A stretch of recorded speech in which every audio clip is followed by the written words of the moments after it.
All righty. Okay, so we're live now. We're recording, and you all look great. I can see everybody that has their camera on.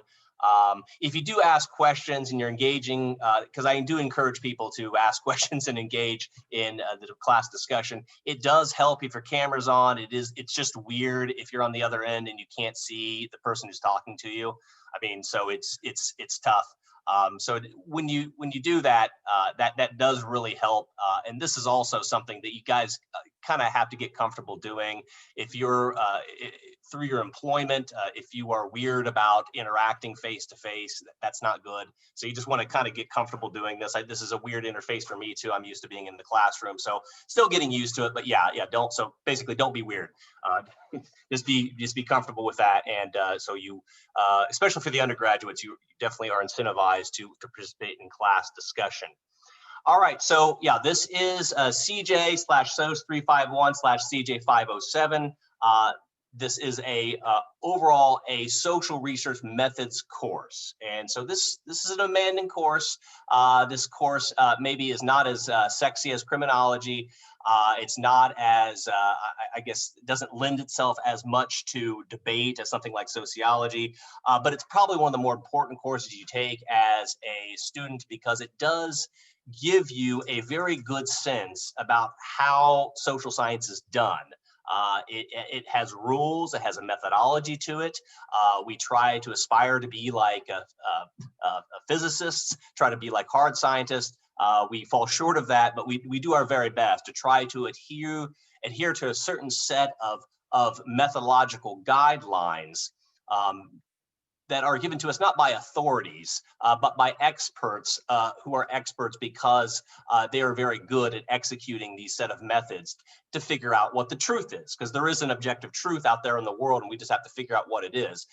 We're not great at doing it in the social sciences, unlike physicists who can do these controlled experiments and they can have a very good idea of what's causing what.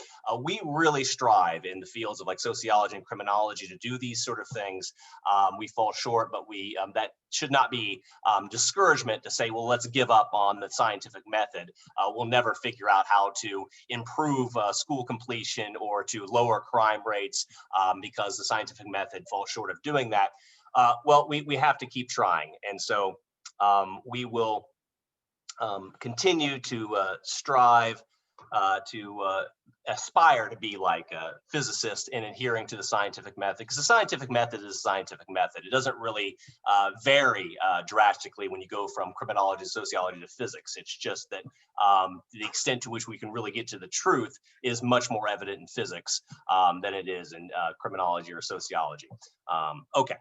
So do people, before I get into the basic requirements for the course, so what I'm going to do, I'm going to screen share with you guys, and I'm going to show you what is on Moodle, and going to go through that, and then I will get into the lecture one, talk about that for a little bit today, and then I'll turn you loose.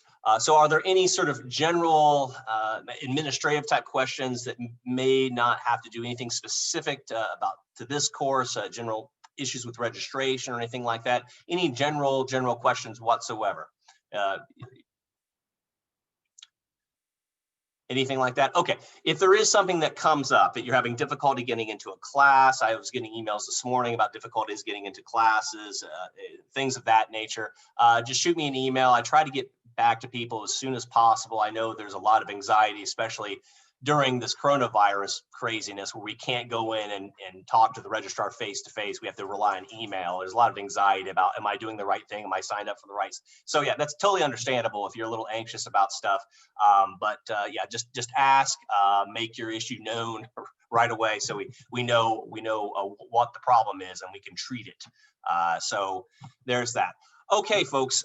So let's first go ahead and look at this. I'm just going to pull up, I think, what is on Moodle. So let me get rid of this real quick. Okay, let me switch it to this. Bear with me here. I always have a bit of a difficulty, show all windows, finding what I want to find here. Yeah, 1 minute.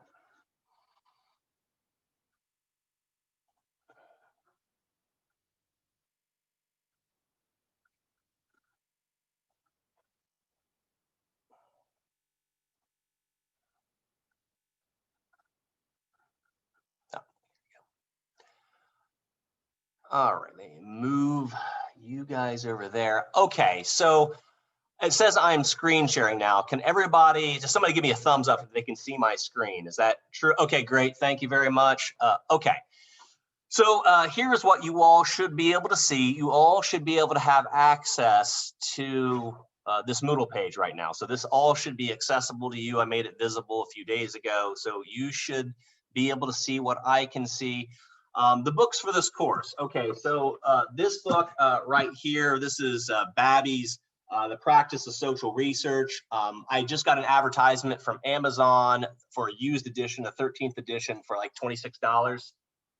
So that's all. That's the main book. That I apologize, but the bookstore, Marywood Bookstore and bookstore generally on college campuses will do this. They will find the most expensive version of the book and sell it to you with additional stuff you don't need, and then pad the bill on top of that.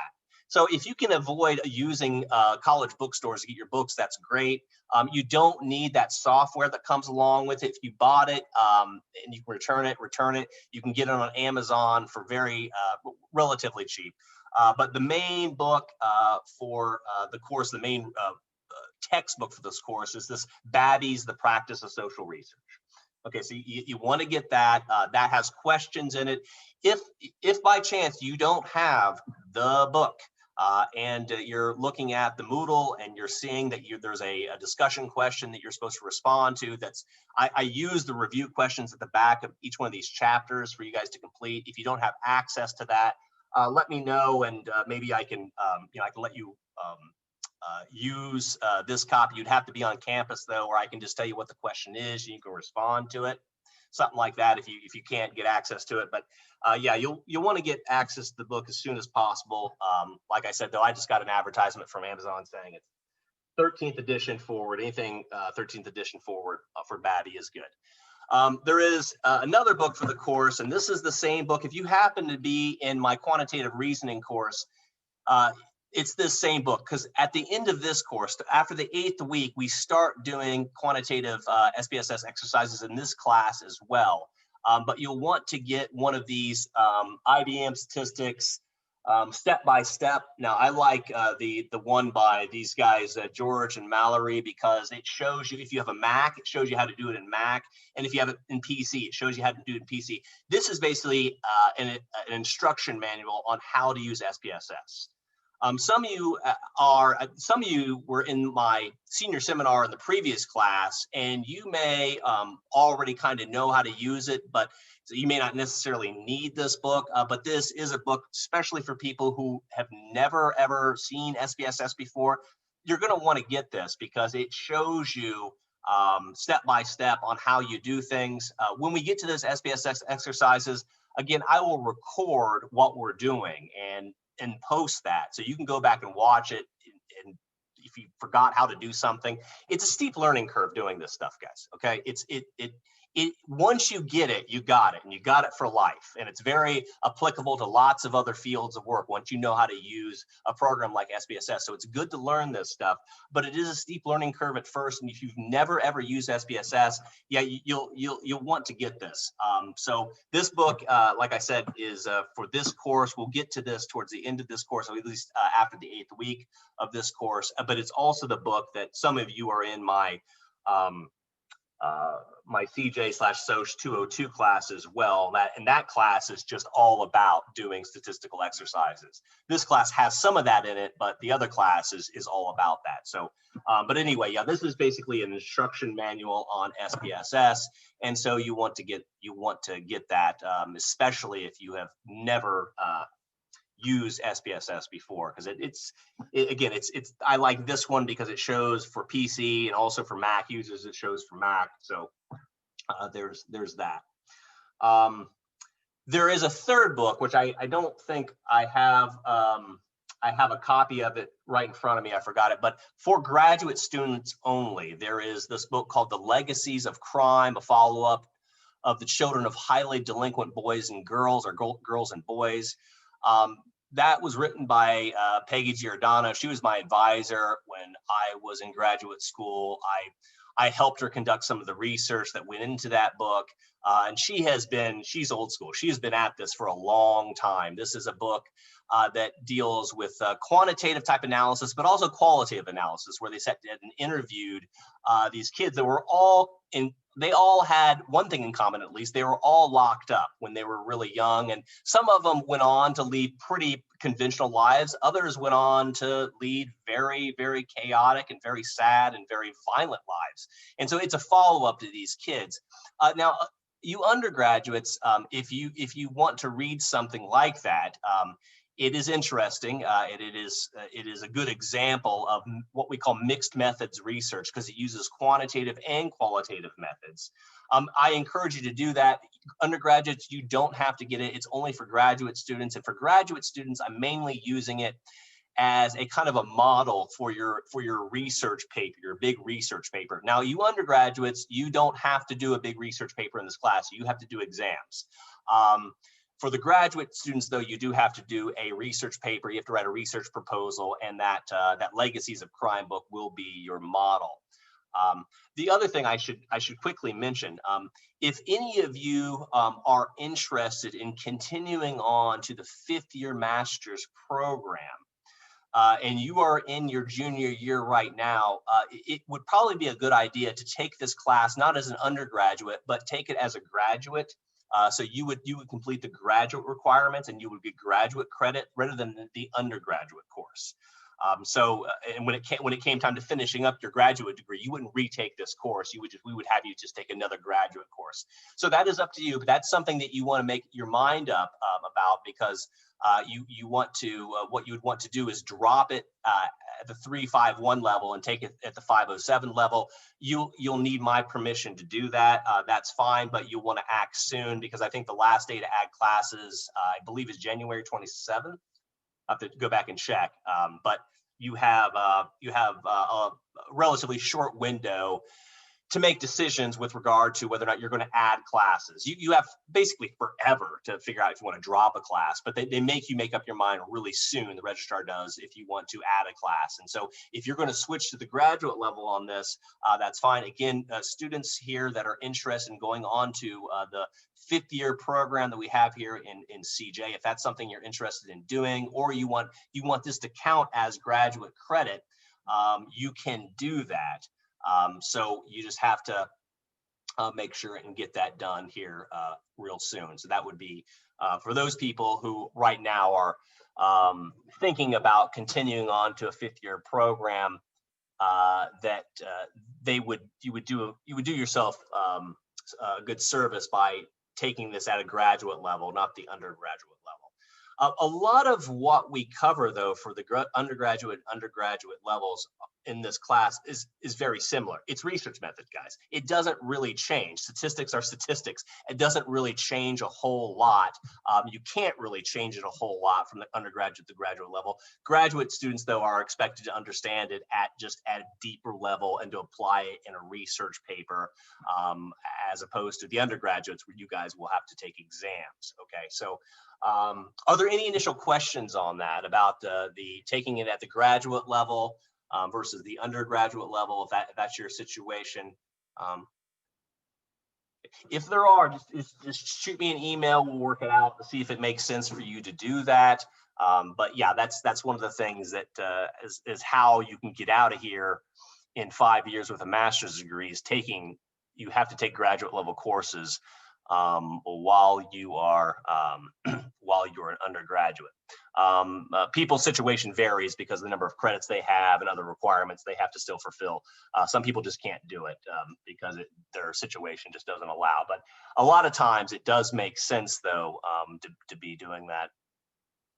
Taking it at the undergraduate level. And you know what? If you decide not to continue on with your master's degree, you still get the 3 credits. So it's like no harm, no foul. It's just that you will be doing, you will expect to understand this at a deeper level and do the research paper if you're taking it as a graduate student as opposed to an undergraduate. And you would adhere to these graduate requirements I'll get to here in a moment. Okay, so there are a few additional readings that we posted on Moodle. And of course, there's PowerPoints on there with my lectures that I'll go over with you in class. There's not going to be a whole lot of extra readings posted because the book is a proper research methods book. And so it's several hundred pages of details about how you do research properly. So there's no real need to put a bunch of extra readings on there. But anyway, that's all that stuff will be available to you on Moodle. There is SPSS software that we're going to be using towards the end of this class. That is actually available to you for free through appsanywhere.marywood.edu. The link is right there on Moodle. Now, I say for free with a caveat. Unfortunately, it has not been set up for Mac users. Mac users can rent SPSS for 6 months, I think for $39.95 from various companies. For this class, you might be able to get away with just downloading a trial version of it and then use it for the class period. If you're in my other class, the quantitative reasoning class, you'll need the SPSS program for the entire time. And if you have a PC, you have access to the PC, a PC, you're all good because it's completely free. I was using it this morning. It seems to work fine. It seems to work. They've got it worked out some of the bugs that were causing problems last semester. But yeah, Macs are great pieces of hardware, but they just don't really sync up so well with a lot of software that's out there that was designed specifically for PC. And this is another case of that. So if you have a PC, you should be able to access that Apps Anywhere application and get to SPSS through that, no problem. If you're a Mac user, you'll need to look into online options for SPSS. And like I said, you can rent a copy of SPSS and install it on your Mac for 6 months, I think for $39.95. So there's that option there for you. Okay. All right, so we will talk and discuss as much as we can the materials when we meet. The intention here is to meet every Tuesday and Thursday from 1 to 2:30. Sometimes you guys will be let out a little bit early, but most of the time, yeah, you can expect to be. Well, we'll stop officially at 2:15. All right, so you stop at 2:15. We don't go past 2:15. So there's that to keep in mind. So the requirements for the graduates and undergraduates for the course is you want to read the assigned material. Okay, and so for this week, what you should be reading is the PDF on Moodle called the Baloney Detection Kit. Okay, read that, and then read chapters 1 and 2 from Babby. Okay, so that's what your first reading assignment for this class is, chapters 1 and 2 from Babby, and that PDF called the Baloney Detection Kit, which we'll talk about that a little bit today. The point 2 there is complete selected questions from chapters in the practice of social research and post answers on Moodle. These responses are graded pass, fail. If you've been in my previous classes, this uses that same question and answer forum. And so you can't see what everybody else posted until you post your answers. If you've noticed, I've posted some of these already. You have access to the first 2 already. A lot of these, I'm just asking you to do one question, the one question I specified on Moodle to complete the assignment. And then I usually say, write between 150 to 250 words. And then for some of them, I do ask you to comment on what other people wrote. Not all of them, though. On some of them, just read them, and I try to be clear in my requirements. But yeah, those are there for you to complete, and those are the questions that you're responding to that appear at the end of your book chapters in Babby, that appear at the end of that Babby book. Those are what is being referred to on Moodle. And so down here, I'll just, it's where it says chapter 1 questions due 125, which I believe is Monday, right? Yeah. So Monday, when I say something's due, it's have it due. If it's like due on a Monday, and then have that due by midnight. If it's due during a class day, have it due during class time, by class time. That way we can talk about it. So again, if it's due on a day we don't have class, you can have it done by midnight that day is fine. If it's a question that's due on a class day, please have it done by class time, because that means I want to talk about it in class. But for this, like this chapter 1 questions, due 125, complete review question 1. So review question 1 in your book is at the end of chapter 1 in that Babby book, The Practice of Social Research. There is there's a whole bunch of review points that they have, but then they have a specific section called review questions and exercises. And there is a question there, question number 1, the first question under where it says review questions and exercises. That's the one I want you to do. And so I say here, complete review question 1. Okay, not one question of your choice. Do review question 1. Okay, if there's a choice in which question you can answer, I will be specific and I will tell you that. But for this, I want you to do review question 1, and that's due by Monday at midnight. Okay, and if you need to know what the question is, that's fine. I can give it to you. However, you will need access to the book. If not,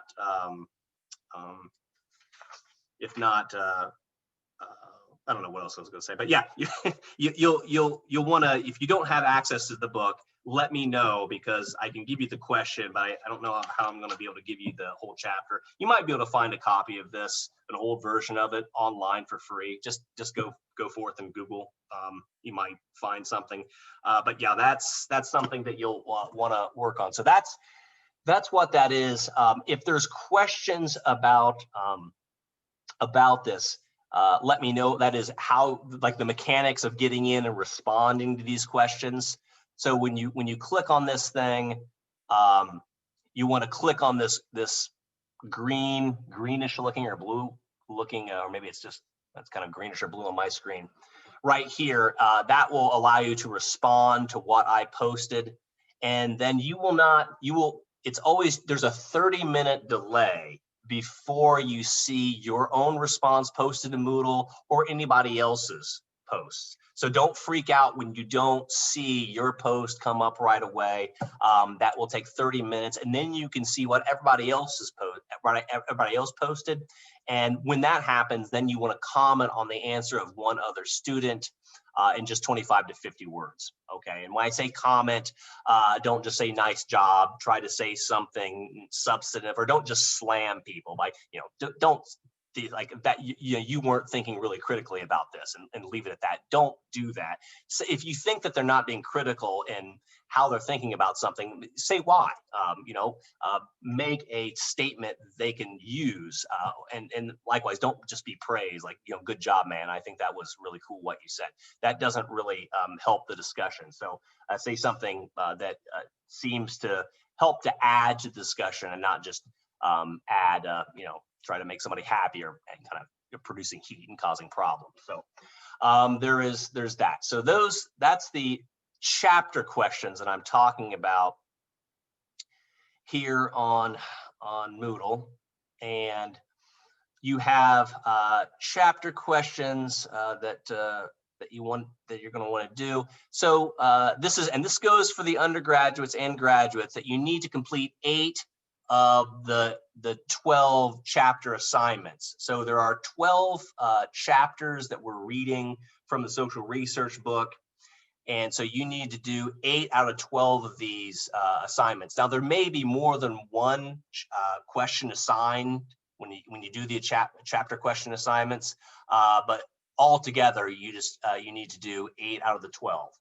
So in other words, you don't have to do the one that is due on the 25th. You're not obligated to do that. If you want to skip that, that's fine. But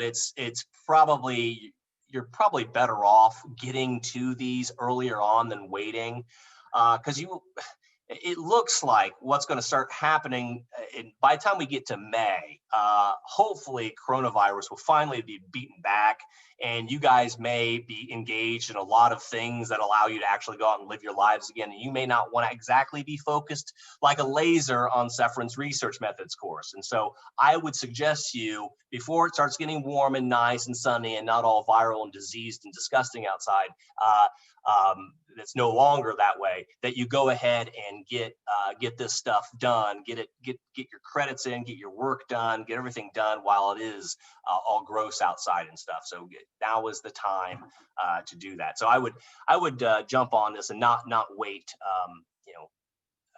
very long to start doing these. All right.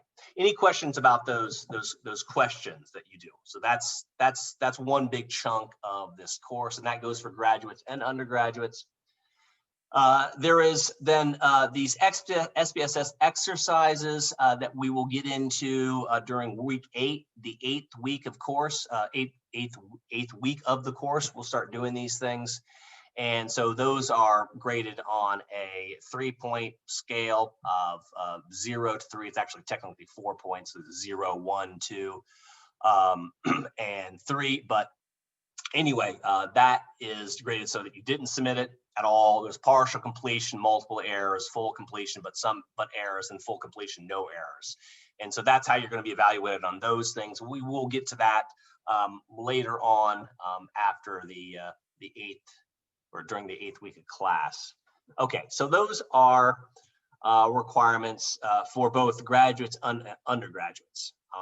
So these are requirements specific to undergraduates. So if you're an undergraduate, which most of you are in this course, you need to attend the in-person meetings, medical exemptions notwithstanding. So if you have a medical exemption, then of course you don't have to physically come to class, but you do need to attend the Zoom meetings still. Okay, you still need to be with us live. You can't, just because you have a medical exemption, it does not allow you to behave like a graduate student. If you want to do that, if you don't want to be held to this time frame and you're eligible, then you need to take it as a graduate student. Okay, otherwise I expect you to be here and going through the material with your peers. And so we will start not. In-person meetings don't happen until after February 1st. That will be not 2 weeks from now. That's when we're going to start doing that. And so as I'm saying here, that the in-person meetings will be recorded on Zoom and posted to Moodle. So there's that. Graduate students are intended to encourage are encouraged to attend and participate in the class discussion, but they don't have to. There's no participation grade associated with the graduate students. Graduate students, there's just an assumption that graduate students are going to participate in discussion. They usually do. There's not such a problem with graduate students discussing material as there is with undergraduates. But for undergraduates, because undergraduates sometimes take some encouragement to discuss, not all of you, but some of you will take some encouragement.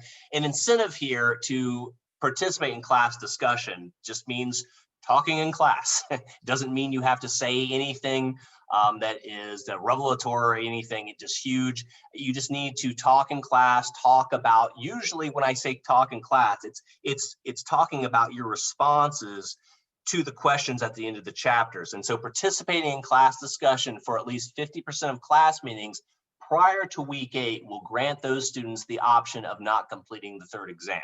There are 3 exams that you have to complete. You can get out of doing the 3rd one. The 3rd exam will be primarily doing statistical exercises using SPSS, okay? So if that's something that you would prefer not to have to be subjected to, then you probably want to participate in class discussion as frequently as you can, but I'm saying at least 50% of the time, have talked in class about something relevant and concerning the material. Okay, so there's that. The other requirement specific to undergraduates are these 3 non-cumulative exams that'll be given over the course of the semester, and the exams are graded on a standard scale. And so the first 2 exams are going to deal with the material that comes primarily from Babby, from the Social Practice and Social Research book. And that last exam, that 3rd exam, will deal with doing statistical exercises using SPSS. And so that's the deal for requirements specific to undergraduates. Okay, any questions about that, folks? I have a question about the meetings. Is like, if we're online only, can we zoom in like live, like while you're teaching? Absolutely. Okay, and then we can like participate through Zoom. Yeah. So I will do my very best, Rebecca, to always try to listen when you want to participate in class discussion when we're in class. But yes, it worked okay with Intro Soc. That what happens is I'll send a link out to everybody in the class. The people who don't have medical exemptions are supposed to be in the class, but you will get the link, and I should be able to hear you and potentially see you during class, and then you can participate in the discussion live. Okay, thank you. Okay, you're welcome. All right. Any other questions?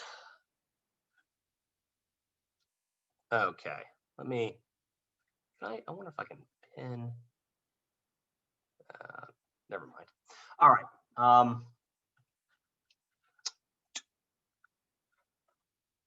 All right, there we go. Okay, so these next thing I want to talk about the requirements specific to graduate students. For graduate students, now you don't have to do exams. What you're going to do for this course is write a research proposal for a mixed methods approach to studying crime or a criminal justice related subject. The Legacy of Crime book will serve as your model. The paper must be approximately 10 pages, not including references and a title page, and the details are forthcoming on that. So this class deals with research methods in the social sciences, and criminology is a part of that. Sociologists, social scientists also study issues related to health, issues related to education. So it's not, the class is not just about crime, but a chunk of it, we will use examples that relate to crime. But for the graduate students, the book on legacies of crime is all about criminology. It's all about how people adjust to life after being locked up, and who was successful, who was not, and the reasons why some are successful and why are not. But that is going to serve as hopefully an interesting read for graduate students, but also just a model for how you would conduct a project that uses mixed methods. So you do this typical thing where you're asking questions with a predetermined response set that you do conduct statistical analyses on after the fact, so quantitative type data. But also there's qualitative data where you interview people and ask them kind of like the why questions, like, okay, we see that you've been arrested 14 times in the past year, 1 for domestic violence, 10 for drugs, a couple for solicitation, prostitution. What is going on? Why did you do that? Why did you do this specific incident? And then you just allow these people to talk. And I've had experience in both. I've never conducted I didn't conduct any of the qualitative interviews myself. I did all the quantitative stuff for Peggy, but I had a lot of practice transcribing qualitative interviews where it's these little cassette tapes, these little micro tapes of people talking, kind of like pouring their hearts out. And it's really pretty brutal in some of the cases where they have just really kind of gritty lives and a bunch of just tragedy going on. And so sometimes when you're looking at statistical data and you're looking at an Excel spreadsheet that does not communicate the level of just kind of like trauma and emotion going on in these people's lives, and once you read that stuff, you realize, okay, that was their motivation for committing that violent act. I can see why they would have been motivated to kill that guy. It starts making sense, because sometimes quantitative data is sort of the necessary evil. You have to have that. That's sort of the best way for us to verify if something is really happening, but it sometimes falls short of giving us a full picture. So you have to have the qualitative stuff too, usually to make at least a good comprehensive book on a topic. And so that's what the Legacy of Crime book does. And so for undergraduates, I mean, you can get this for pretty cheap on Amazon. It's a regular book size book. It's not like a massive textbook. So that you can get. And then the other requirement for the graduate students is that they present their research proposal to the class. And so towards the end of the semester, we'll have at least 1 or 2 days where we'll have the graduate students Zoom in, and then I'll give them control of the Zoom, and we'll have them present their research proposal. Listen to see what they would come up with. What they would do if they're having they're conducting a mixed methods study of crime or criminal justice. Okay, so here's the breakdown right here for your course. Undergraduates exams are 30%. Chapter questions are 30%. SPSS assignments are 20%. And participation attendance is 20%. So that participation attendance is a big deal.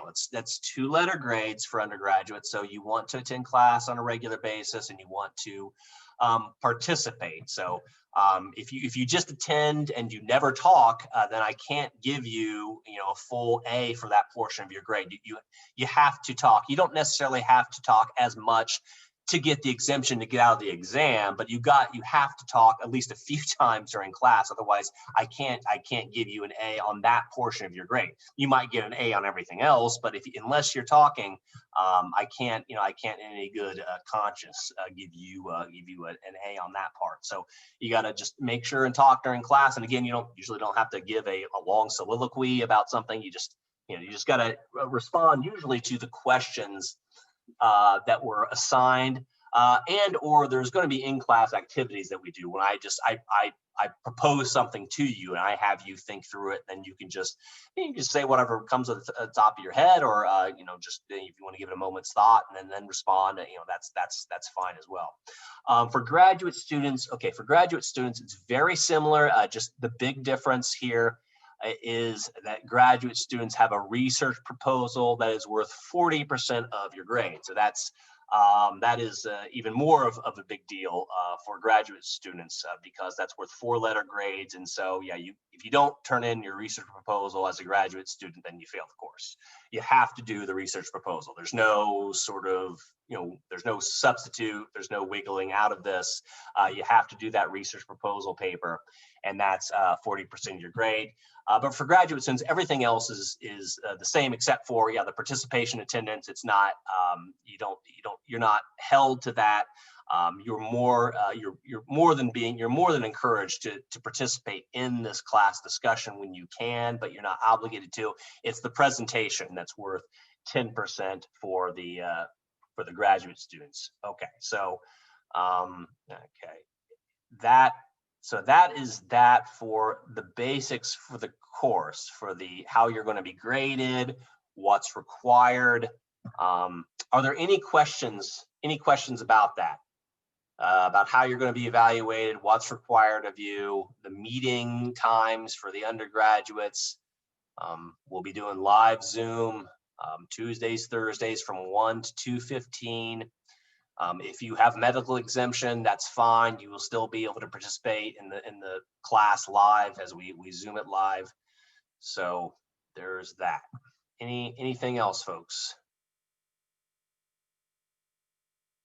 Going once, going Dr. twice. Suffren, I have a question. Yes.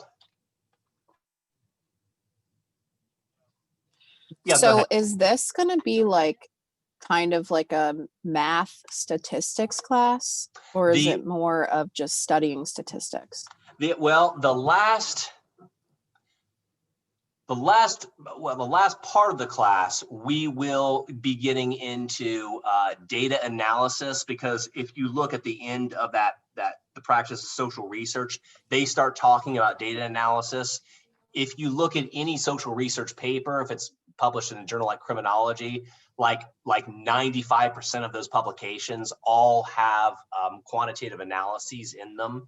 And so a lot of the social sciences, despite some people's misconception, is heavily quantitative. It just is. When you get into this, anything that has the word science in it, it usually there will be math. Math is involved.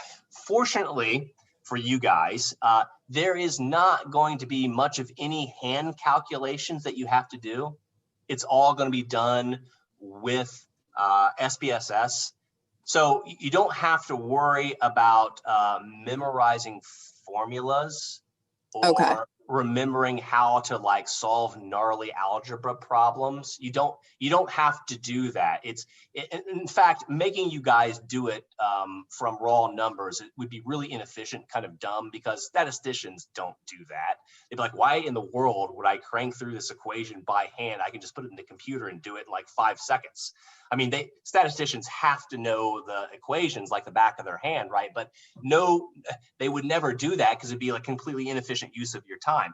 I'm not training you all to be statisticians, but I am training you to be informed consumers of statistics, because to walk away with a social science degree, you have to be. That's kind of part of it.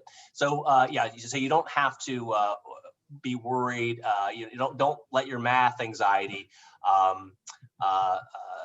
kick in too heavy right now. I mean, there will be, you have to understand it at least a conceptual level, so that way you know what is the right statistical test given this problem. So if you have what they call a word problem, like there's a situation you're reading through an entry about this is going on, and we want to know whether or not there was a true statistical difference between this group and this group. Well, that is what you're going to learn in this class. What statistical test is really best for that situation? And then you go into SPSS and you find where the statistical test is and you run the test. But Okay. it's still a steep learning curve to even get there, because thankfully there's not an infinite number of statistical tests. There's a limited number of them.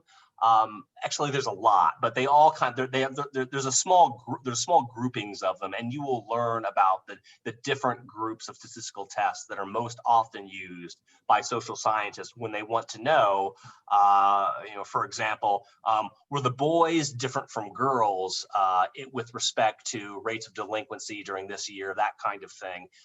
You will know what the right test is to use to figure out if there really is a significant gender difference on something.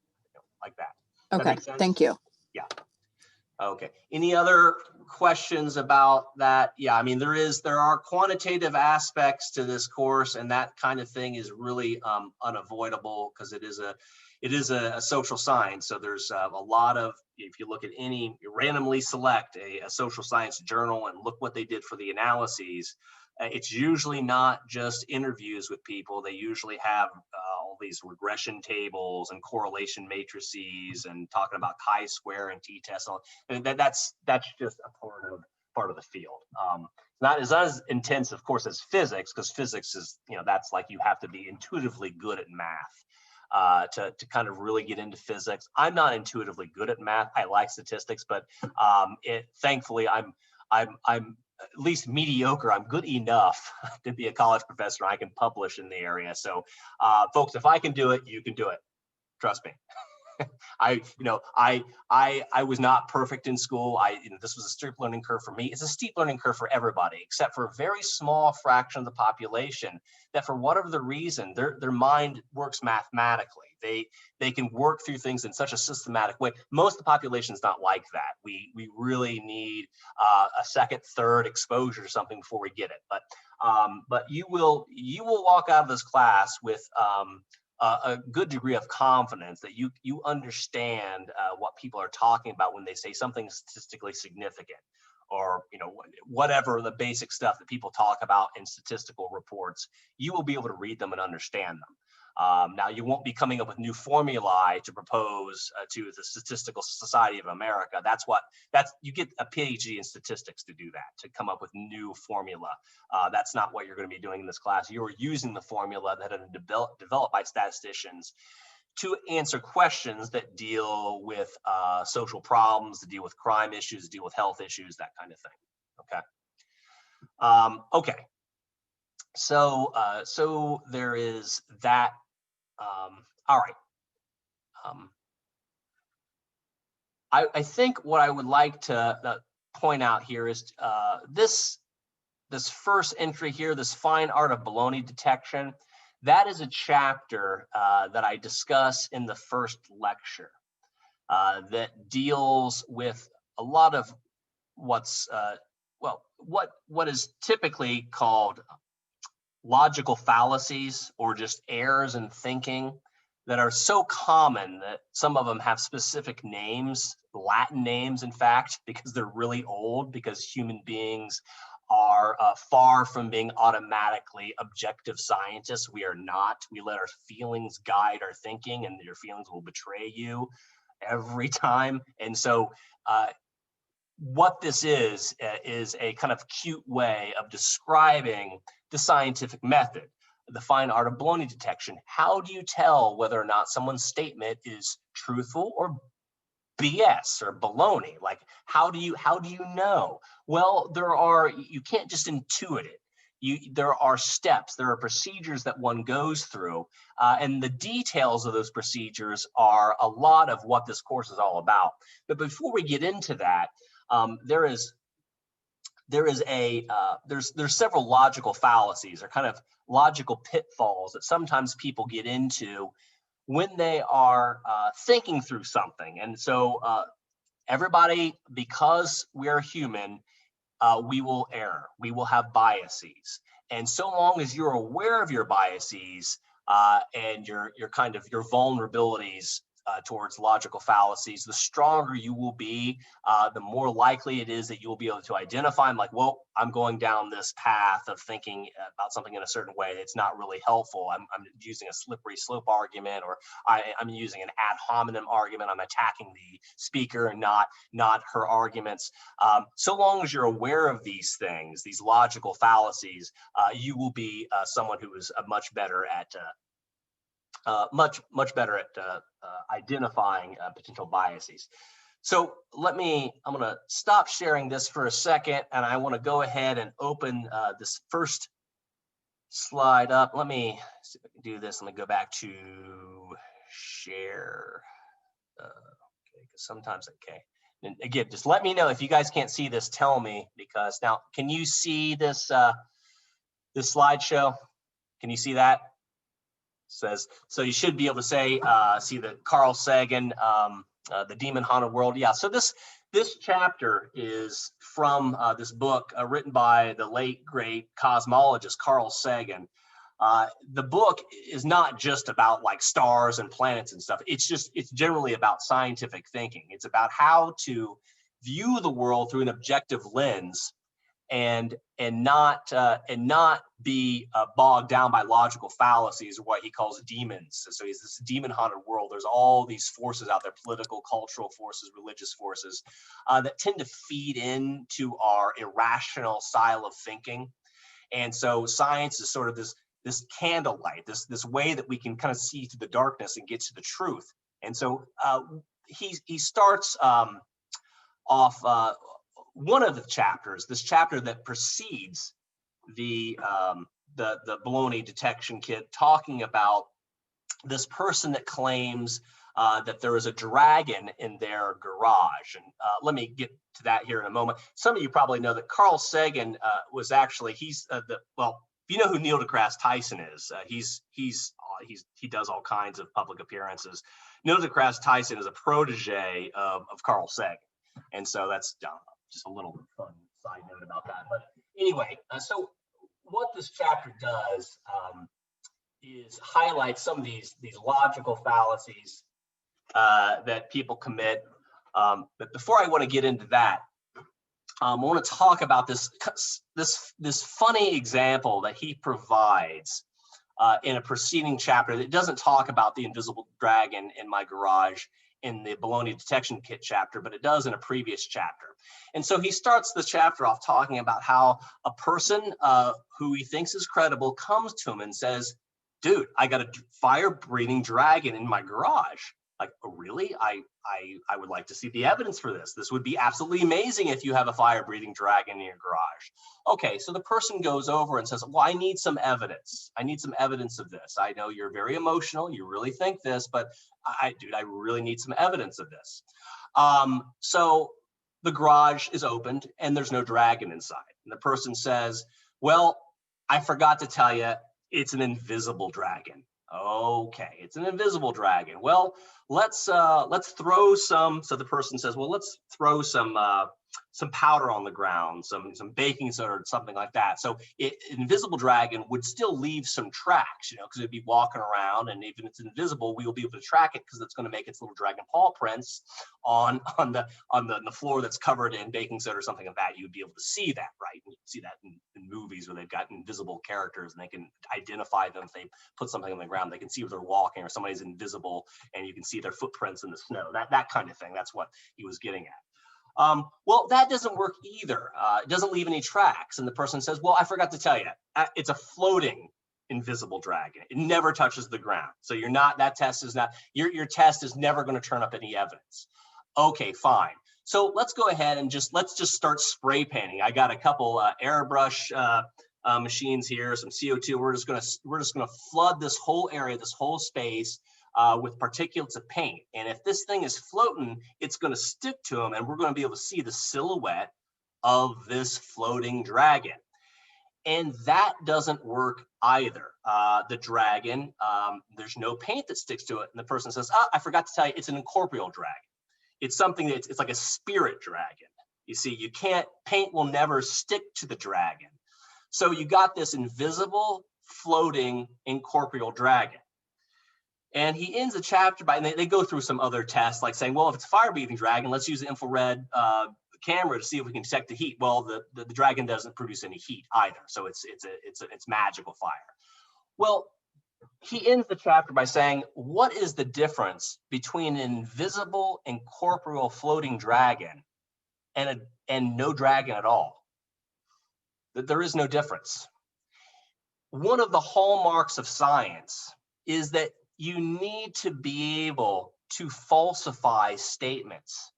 You need to have evidence that is in favor of your claim. There has to be some way to test for evidence to be able to falsify what you're saying. And so if a person keeps throwing up conditions that makes it impossible for you to test the existence of something, then it's, whatever it is, it's outside the realm of science. Now, we don't want to go too far and say that, well, because none of my tests have revealed a dragon in your garage, then we can conclude, therefore, never, ever, ever can there be dragons floating in your garage. Absence of evidence is not evidence of absence. Carl Sagan used to like to say that. So we shouldn't be arrogant to assume that nowhere in the universe ever is there anything like dragons. I would like to think that the dragons really do exist somewhere. But for right now, we have to concede and be humble and say that we just don't have any good evidence to support your theory that there is a dragon in your garage. Okay, so this is just all a quick little lesson to say it's all about the evidence, folks. And it's all about being able to propose tests and actually execute them that would discover such evidence that would point to the existence of dragons, or point to the existence of something like poverty causes crime or drugs cause crime. Both of which are very popular ideas, have been floated out there for a while, and there's very little evidence to suggest that they're really true. Okay, so that's something more controversial. We'll get into that. Conservatives tend to think that drugs cause crime. Liberals tend to think that poverty causes crime. There's really shaky evidence on both sides that poverty is really causing people to commit crime, or that drugs really cause people to do risky things other than more drugs. Drugs can lead to addiction, but that's different than saying drugs are what's causing somebody to beat their girlfriend to death. I mean, that's a very different kind of argument. So the invisible dragon's kind of this funny, cute way of introducing this, but then you get into really serious stuff, right? Really soon about, is there really good evidence to support, drug laws that we have, or really good evidence to support the idea? Another one that's controversial, is there really good evidence to support the idea that the very best thing for minority children is to be integrated racially with all other children, because that's the very best thing for them? Well, that's a very popular idea that tends to be shouted out by people more on the left, but there's actually not a lot of great evidence saying that is really what's going to improve the life chances of minority children, that they have to be with white kids. That's another controversial thing, that needs evidence. Okay, so we always want to ask for the evidence. There's nothing that's controversial in the sciences, so controversial that you can't ask for evidence. It doesn't matter what it is. It doesn't matter what it deals with: gender differences, race differences, class differences. Nothing is taboo. It's only about the evidence. That's all that matters. Okay, so what time we got? Okay. So there are these logical fallacies or errors in logic that are, like I said before, so common that some of them have specific names, in fact, Latin names, because they've been around for a very long time. People like Aristotle and Plato have recognized, like, this is, you're using a bad form of reasoning to get to your conclusion. And so one of the more common ones is called the ad hominem argument. So that is to attack the man, not his or her arguments. So if someone says something that you don't agree with, rather than really listening to what they're saying, you start pointing to they themselves, that they're, well, you can't listen to him or her though, because they're a Republican or they're a Democrat or they're a Muslim or they're Christian. And not, it may have nothing to do with what they're saying. They may have, they may be saying something about economic policy, and you don't trust them, even though what they're saying is completely sensible. You don't trust them because they don't happen to be part of the same political party you're in. Okay, that's an ad hominem attack, and so we want to avoid that. And so for people, especially for people that think in a different way about something, or in a different political party, a different religion than you, a different race than you, that used to be a real problem, much more of a problem in the past. We can't just sort of focus on that, a characteristic associated with that person. It's all about their argument, the quality of their arguments, if they make sense, if they're using evidence to support their arguments. And so ad hominem is a big one. That's one that you'll hear that a lot of times. If you listen to cable news shows or anything like that, you hear ad hominem arguments all the time. Like they'll say, well, this person says this, but we have to remember this person did this over here. And this kind of thing is, it's really common. Another really common error in thinking is arguments from authority. And so this is the idea that the opinions of elected officials are to be respected, despite oftentimes there's no good reason to think that they know what they're talking about. And so politicians will weigh in on subject matters that they really don't know a lot about. The classic one is them weighing on issues of science. Most politicians are lawyers by training. They have never really been exposed seriously to the scientific method. At least they're not practitioners of the scientific method. They may have had as much exposure to the scientific method as you have had at this very moment. That's about it. So when they start weighing in critically on issues that deal with like anything from global warming to trans people, you have to really take it with a grain of salt, because if they're not trained in that area, and especially if they're not using the scientific method to come up with conclusions that may be in contradiction to what the scientists are saying, then we can't say, well, just simply because they're an elected official, they have anything useful to listen to. Okay, so these are arguments from authority. There are no authorities in science. They don't exist. There's only experts. No one gets to have a louder voice just because of their age or their status, or because they have great sex appeal, or whatever it is. It's not about the authority. It's about expertise. Okay. Another one that's quite common that you hear are this idea of arguments from adverse consequences. So this is the idea that, for example, if you teach children about evolution, they will behave like animals. Okay.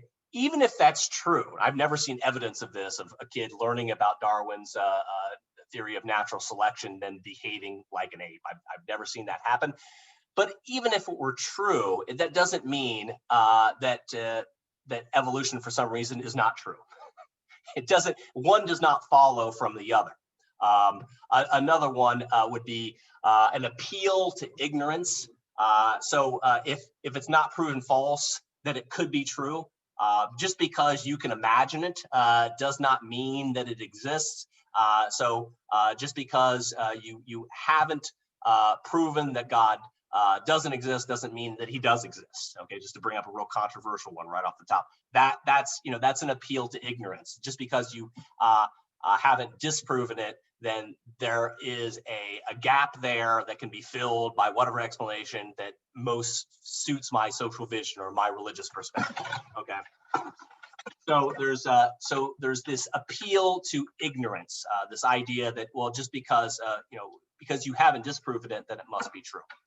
There's also this idea called special pleading, that you may be talking to someone about something and they may be saying something that is just historically inaccurate, that that they don't really know what they're talking about, and they may say, well, you just don't understand my religious faith, that you just don't get it, and that's why you're criticizing it. So that's a special pleading, that, man, you just don't get me.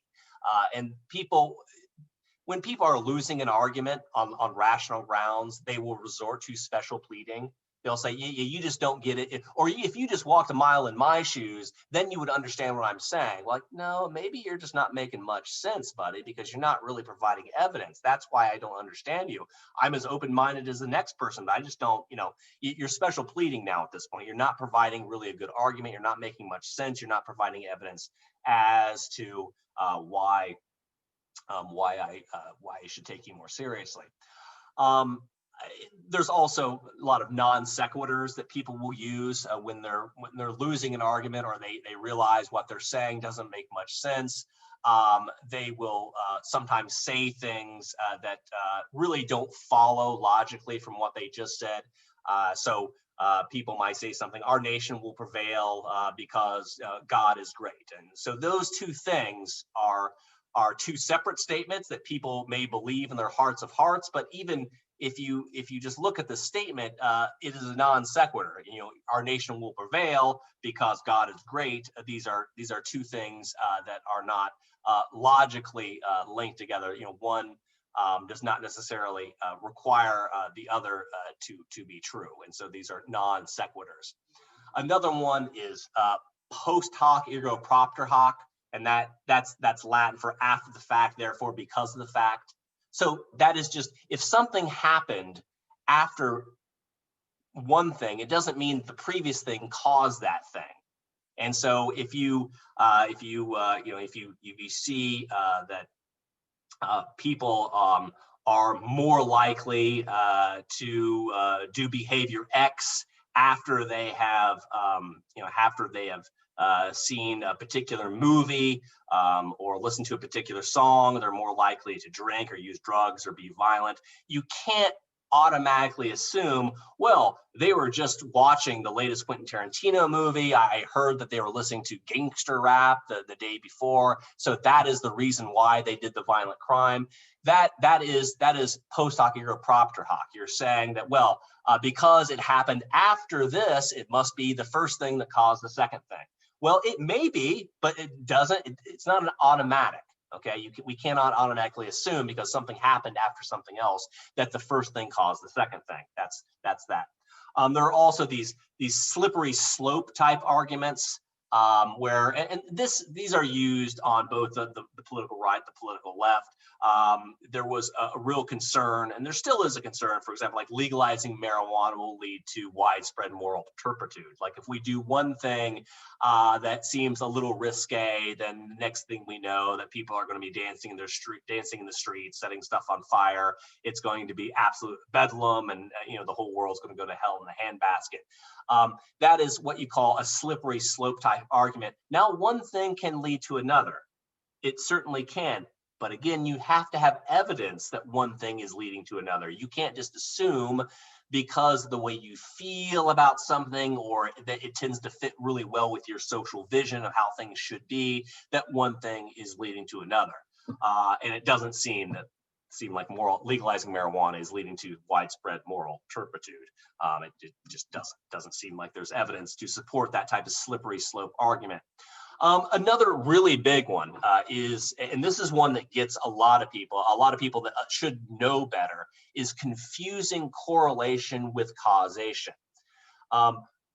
Correlation is something that is a necessary part to establish one thing is causing the other, but it is not sufficient just to find a correlation between two things and conclude that one thing is causing the other. So we know that crime and poverty are correlated, but that does not mean necessarily that poverty is what is causing the crime. Okay, there's a correlation between poverty and crime that you can find in any large-scale study. But it might be just as likely that people who live very sort of gritty criminal lifestyles and never really get their act together and don't get a job are more likely to end up in poverty. So that means it's not that poverty is causing crime, it's crime is leading to poverty.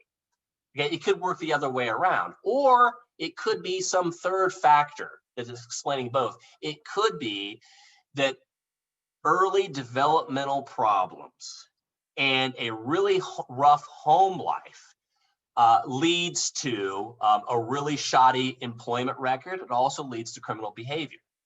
Okay, so it's not the poverty per se, it's not the lack of income in the parents' bank accounts. It's the fact that they had really inconsistent discipline practices, left the kid very confused, and left the kid with no real good guidance on how to, best get a job and how to avoid joining the violent drug gang. So we don't want to confuse correlation with causation. To say one thing causes the other, you have to have a correlation, but it does not mean that one thing is necessarily causing the other thing. The order of causation could be reversed. Crime could be causing poverty, not the other way around. Or there could be some third unaccounted for factor that makes the whole relationship spurious. That there really is no true relationship between poverty and crime at all. There's these background factors, these pre-existing conditions that tend to lead to both bad outcomes. And so the evidence that poverty causes crime is, like I said, pretty shoddy, because in fact, most people who are poor are not hardcore criminals. If you go to any poor neighborhood, most people who are poor don't want anything more to do with crime than what you want to do with crime. But it is true within highly impoverished neighborhoods, there is a group of usually young men who are responsible for a huge amount of crime. And these guys tend to live in areas where it's not like, middle-class neighborhood. They tend to be more likely in ghettoized zones of the community, where most of the people in these neighborhoods are pretty well adjusted. Like most kids from impoverished backgrounds are no more delinquent than kids from middle-class backgrounds, but some of their peers will more than make up for their otherwise good behavior. There's a shocking statistic that about 5% of all crimes committed in major cities over 50% of all crimes committed in major cities are committed by only 5% of the offenders.